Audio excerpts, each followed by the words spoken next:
สบายดีทุกคนวันนี้จะพามาชมบรรยากาศการสอบเสร็จรับเอานักเรียนเข้าเรียนที่สถาบันวิจิตรศิลป์แห่งชาติศุกร์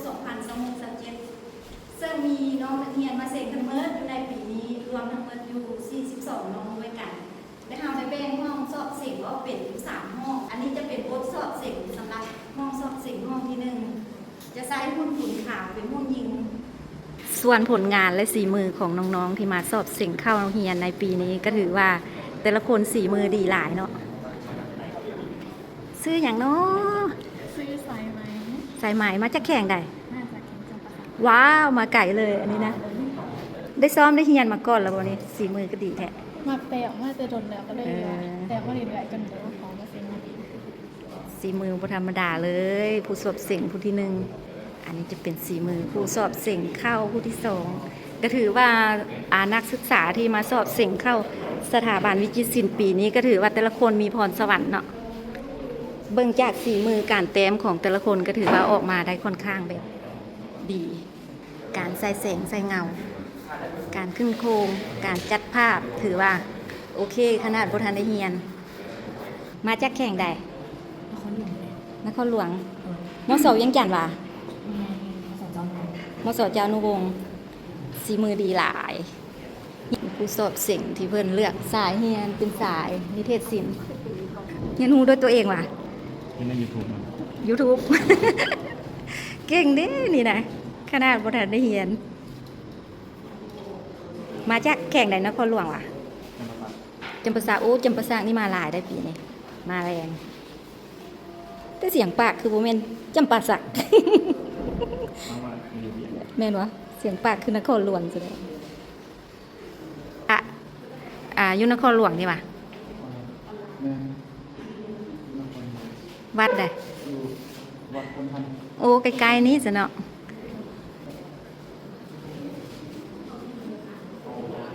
ยังมีพระ2 องค์อยู่ห้องสอบเสิ่งห้องที่1แต่ห้องที่2หันจะมีหลายมีแต่ผู้สีมือดีๆเด้ปีนี้ถือว่าสีมือสุดยอดขนาดบ่ทันนี้เนี่ยเบิ่งจากการใส่แสงใส่เงาถือแซมหลายเฮียนอาจารย์ได้ YouTube ว่ะหรือเฮียนด้วยตัวเองเฮียนอาจารย์ YouTube อาจารย์ YouTube นี่ซอยหลายคนเนาะ ซอยหลายคนเก่งได้เด้ออาจารย์ YouTube นี่อีกหนึ่งน้องที่สีมือบ่ธรรมดาเลยสอบเสิ่งเข้าคะแนนได้ต้องเรียนสาขานิเทศศิลป์ผูกเงาอ๋อเฮียนนิเทศศิลป์คนมีบ่อแก้วบ่แก้วว่ะสาวบ่แก้วคนก็งามหูเต็มก็งามเลยเฮียนมาก่อนมาน้องเฮียนจาก YouTube อ๋ออาจารย์ YouTube มีซอยได้หลายคนเด้อขนาดน้องบ่ทันได้เฮียนบ่มาเส้นมากเป็นบ่เสียงจักคะแนนเฮียนเสียงบนเดียวนี่บ่แม่เสียงแต่บอลเดียวตั้งใจมาเฮียนตัวนี้โดยเฉพาะเนาะปีนี้อาจารย์จะได้นักเรียนจากแขงโบแก้วอีก1 คน นักเรียนเป็นนักเรียนจากทางภาคเหนือไอ้น้องทรายที่อีกคนหนึ่งสีมือธรรมดาอันนี้ก็เรียนจากอาจารย์ใดอาจารย์ YouTube คือกันวะเรียนด้วยตนเองฮะเรียนด้วยตนเองเรียนด้วยตัวเองอู้เก่งแท้ฝึกซ้อมมาจากเดือนโอ้ฝึกมาปี1มักแม่นบ่น้องมีความมักมีพรสวรรค์ก็เลยเรียนให้น้องเป็นไวเสิ่งเข้าเฮียนเลือกแขนงใดจิตรกรรมโอ้แขนงจิตรกรรมได้เป็นลูกศิษย์อาจารย์แล้วนี่ส่วนอันนี้จะเป็นบรรยากาศ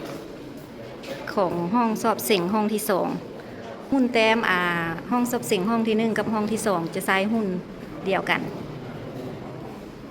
แนะนำตัวเองนี่ผู้สอบเสิ่งคนนี้ชื่ออย่างเนาะนักเรียนคนนี้เพิ่นเคยไปเรียนนำอาจารย์มาก่อนตอนที่เพิ่นยังน้อย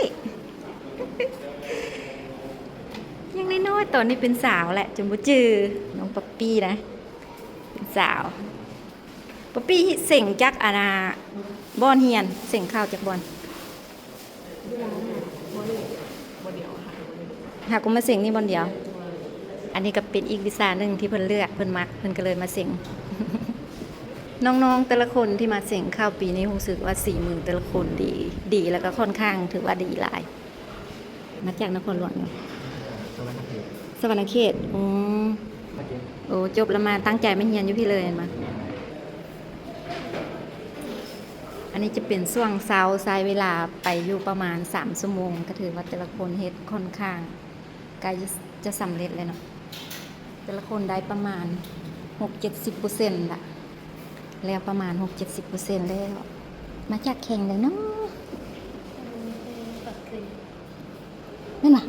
หลายเนาะปีนี้มาแต่ทางใต้หลายห้องที่3นี่จะใช้หุ้นต่างเนาะจะใช้เป็นหุ้นปูนขาวหุ้นทราย ห้องนี้แล้วไวนิเทศศิลป์นิเทศศิลป์หลายๆได้อาจารย์ถามแต่ละคนเริ่มคิดใหม่ นี่ห้างมันงามเฮียนมาก่อนปะ อ่านกระตุ้น ว่าไม่ว่าเฮียนนำ YouTube บ่ได้เฮียนว่ะบ่ว่าบ่ได้เฮ็ดบ่ได้แต่มาก่อนแล้วมาลงบททำอิฐเลยบ่นี่แม่นน่ะ แต่ว่าน้องเต้นแสดงครับผมเคยจับสอบ อ๋อ